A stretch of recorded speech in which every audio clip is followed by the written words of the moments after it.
Hello everyone. पिछले कक्षा में मैंने दर्शन शास्त्र के चारवाक दर्शन, जैन दर्शन, बौद्ध दर्शन और न्याय दर्शन के विषय में बतलाया है तथा उनके द्वारा जो दी गई विचारों उनका भी विस्तार से चर्चा की हूँ। आज मैं वैशेषिक दर्शन के अंतर्गत अभाव पदार्थ पर परिचर्चा करूँगी। सबसे पहले हम जानेंगे कि वैशेषिक दर्शन के प्रणेता कौन है। वैशेषिक दर्शन के प्रणेता उल्लुक या कनाद महोदय हैं। उन्होंने पदार्थ की विस्तृत चर्चा की है। उन्होंने पदार्थ का विशेष महत्व देने के कारण ही उनके दर्शन को वैशेषिक दर्शन कहा गया है। उनके अनुसार पदार्थ दो शब्दों के मिलने से बना है, पद और अर्थ। पद होता है जिसका नाम हो और उसका कोई अर्थ निकले तो उसे पदार्थ कहते हैं। पदार्थ वह है जिसका नामांकन हो सके, और जिसका नामांकन होता है उसके द्वारा जो बोधित वस्तु है उसका बोध होता है। पदार्थ एक स्वतंत्र है, वह अपनी सत्ता के लिए किसी अन्य पर निर्भर नहीं रहता है। वैशेषिक दर्शन में 6 प्रकार के पदार्थों की चर्चा की गई है और साथ ही साथ एक अभाव को भी एक पदार्थ के रूप में माना गया है। अभाव पदार्थ भाव पदार्थ उनका 6 है: द्रव्य, गुण, कर्म, विशेष, समवाय, संबंध। ये इसका उन्होंने चर्चा की है। आपको एमजेसी के क्लास में दर्शन शास्त्र में केवल अभाव के विषय में पढ़ना है। अब हम जानेंगे कि अभाव क्या होता है। अभाव एक स्वतंत्र पदार्थ है और किसी विशेष काल परिस्थिति में किसी वस्तु का ना होना ही अभाव कहलाता है। अभाव में जिसका कि हमें प्रत्यक्ष बोध नहीं रहता है, प्रत्यक्ष उसको देखा नहीं जा सकता है, लेकिन उसमें उसकी भावना निहित रहती है। यह सापेक्ष पदार्थ है। पद यानी किसी विशेष काल परिस्थिति में वो वस्तु अगर अनुपस्थित हो तो उसको अभाव कहते हैं। अभाव शून्य नहीं है। शून्य तो वो होता है जिसका अस्तित्व न हो, लेकिन अभाव शून्य नहीं है, इसका अस्तित्व है। यह एक निषेधात्मक पदार्थ है। अभाव उस पदार्थ को कहते हैं जो समवाय संबंध से रहित होकर भी समवाय से भिन्न है। वैशेषिक दर्शन में अन्य पदार्थ को निरपेक्ष कहा गया है, परंतु अभाव को सापेक्ष पदार्थ के रूप में स्वीकार किया गया है। इसकी अवधारणा इसीलिए महत्वपूर्ण है क्योंकि अभाव में भाव निहित रहता है। एक विशेष ध्यान देने योग्य बात यह है कि वैशेषिक दर्शन में अभाव को विशेष महत्व दिया गया है और इसे स्वतंत्र पदार्थ के रूप में स्वीकार किया गया है। साथ ही साथ इसको वस्तुवादी दार्शनिक भी कहते हैं। अब हम पहले जानेंगे कि वस्तुवादी दार्शनिक क्या होता है। वस्तुवादी किसे कहते हैं? वस्तुवाद वास्तव में है क्या? वस्तुवाद वो एक विचारधारा है जिसके अनुसार वस्तु की सत्ता ज्ञाता से स्वतंत्र रूप में विश्व में अस्तित्ववान है।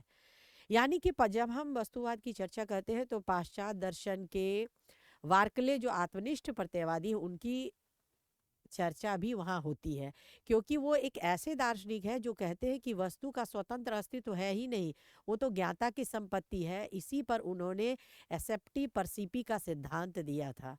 तो यहाँ पर न्याय वैशेषिक जो मूलतः वस्तुवादी हैं वे कहे हम हैं या ना रहे, जो वस्तु दुनिया में है उसकी सत्ता है और वो अपने ज्ञान के लिए ज्ञाता पर निर्भर नहीं करता है।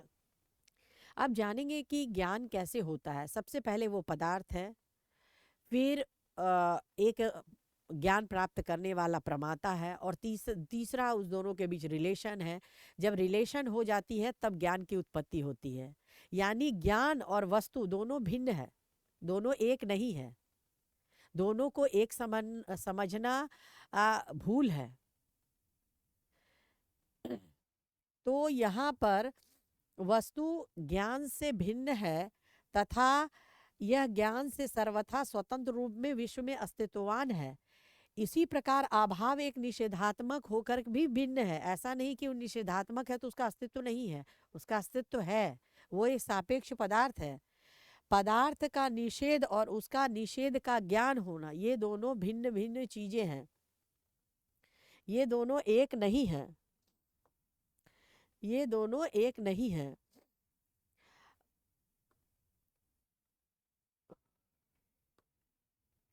वैशेषिक दर्शन में अभाव को स्वतंत्र पदार्थ माना गया है, क्योंकि इसका ज्ञान हमें प्रत्यक्ष से होता है। इसका नामांकन शब्द से संभव है और शब्द के द्वारा इसे अभिव्यक्त किया जाता है। इसकी सत्ता ज्ञाता से इसकी सत्ता न मानने से विश्व की सभी वस्तुएं अविनाशी और नित्य हो जाएगा। इसीलिए इसकी स्वतंत्र सत्ता है और इसमें ब्राह्य संबंध होता है। वस्तु और वस्तुओं का ज्ञान दोनों में ब्राह्य संबंध है। जैसे जब हम कहते हैं हाथी, तो इस कक्षा में हाथी नहीं है, लेकिन उसका नामांकन हो रहा है, उस नाम से उस बोधित वस्तु है, तो कहीं न कहीं उस वस्तु का अस्तित्व है, भले इस कमरे में ना हो। अगर इसे न माना जाए तो परिवर्तनशील विश्व भी अपरिवर्तनशील हो जाएगी और स्थिर और शाश्वत हो जाएगी। इसीलिए अभाव को स्वीकार करना आवश्यक है। अब हम एक रिलेशन की बात यहाँ पर किया गया है। वस्तु के बीच ब्राह्य संबंध एक आंतरिक संबंध हो जाता है, जिसमें ज्ञाता की उत्पत्ति और ज्ञाता में ही वो संबंध होता है। लेकिन ब्राह्य संबंध वस्तु का मानने से ज्ञाता और वस्तु दोनों के बीच संबंध, उसके बाद ज्ञान की उत्पत्ति होती है। तो इसका ये आता है कि ये ज्ञाता की संपत्ति नहीं है, बल्कि ज्ञाता से स्वतंत्र है, उसका अस्तित्व है। ब्राह्य संबंध वस्तु का होने से वस्तु अपने अस्तित्व के लिए ज्ञाता पर निर्भर नहीं रहता है। भले ज्ञाता जो ज्ञान प्राप्त करना चाहता है उसको वो उसके तक उसका संपर्क होने के बाद उत्पत्ति होती है, तब भले उसे ज्ञान होता है। इसीलिए वस्तुवादी ब्राह्य संबंध को स्वीकारते हैं।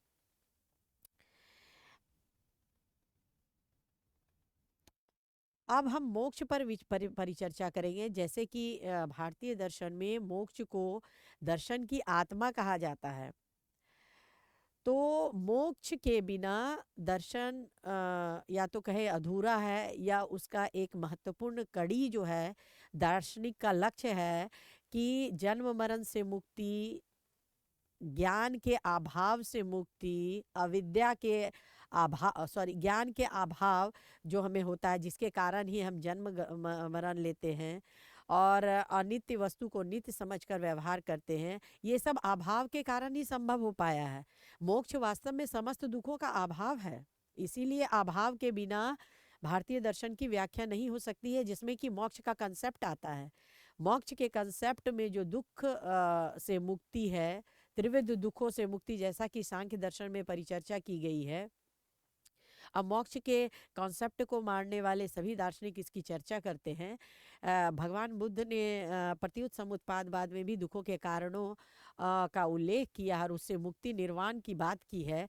तो वास्तव में वो अभाव के बिना, अभाव के कॉन्सेप्ट को अगर ना माने तो मोक्ष का कॉन्सेप्ट की व्याख्या नहीं हो सकती है, यानी उसके बिना उसकी व्याख्या असंभव है। अब हम देखेंगे कि वैशेषिक दर्शन में अभाव को दो भागों में बांटा गया है। एक है संसर्गा भाव और दूसरा है अन्योन्या भाव। संसर्गा भाव को, संसर्ग के अभाव को संसर्गा भाव कहते हैं। दो वस्तु के बीच संसर्ग का अभाव, जैसे मेरे हाथ में वर्तमान में पुस्तक का अभाव है, ये संसर्गा अभाव है, यानी कुछ समय के लिए है, नहीं है, फिर बाद में हम ले लेंगे तो हो जाएगा। इसे संसर्ग का अभाव कहते हैं, इसे संसर्गा भाव कहते हैं। उसी प्रकार जब हम संसर्गा भाव के तीन प्रकार हैं। एक प्रगा भाव, एक प्रध्वंसा भाव और तीसरा है अत्यंता भाव। तो ये जब हम संसर्गा भाव की बात करते हैं तो कुछ काल के लिए होता है जिसमें वस्तु का न होना कहा जाता है। जब हम प्रशंसा भाव की चर्चा करते हैं तो वस्तु के टूट जाने से वो अभाव हो जाता है, जैसे कि घड़े का टूट जाना। ये भाव आपके कुछ समय के लिए होता है। और उसी प्रकार जब अत्यंता भाव कहते हैं तो इसको कहते हैं ये उसमें दो इसमें भी वस्तु का अभाव होता है। किसी भी वस्तु में अन्य वस्तु का अभाव, जैसे कि वायु में रूप का अभाव, इसको संसर्गा भाव सॉरी, इसको हम अन्योन्या भाव कहते हैं।